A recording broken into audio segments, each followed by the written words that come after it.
മനസ്സ് വ്യർത്ഥ ചിന്തകളാൽ പ്രക്ഷുബ്ധമായിരിക്കുമ്പോൾ ഒരു കാര്യത്തിനും ശരിയായ പോംവഴി ലഭിക്കില്ല. കാരണം അത് ആന്തരിക സ്ഥിതിയെ കൂടുതൽ ബലഹീനമാക്കുകയാണ് ചെയ്യുന്നത്.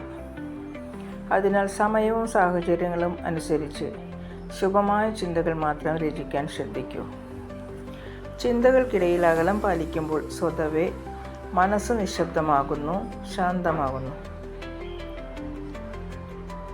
നമ്മൾ മറ്റൊരാളെ പൂർണ്ണമായും മനസ്സിലാക്കുകയും ഉൾക്കൊള്ളുകയും ചെയ്യുന്ന പോലെ തന്നെ അവർ താങ്കളെയും പൂർണ്ണരൂപത്തിൽ മനസ്സിലാക്കുകയും ഉൾക്കൊള്ളുകയും ചെയ്യും എന്ന ചിന്ത വെറുമൊരു അബദ്ധം മാത്രമാണ്. മറ്റുള്ളവരോട് പരിഗണന കാണിക്കുന്നത് അവരെ സന്തോഷിപ്പിക്കാനുള്ള ഒരു മാർഗമാണ്. നൽകുന്നവരേക്കാൾ സ്വീകരിക്കുന്നവർക്കാണ് അത് വളരെ വിലപ്പെട്ടതായി മാറുന്നത്.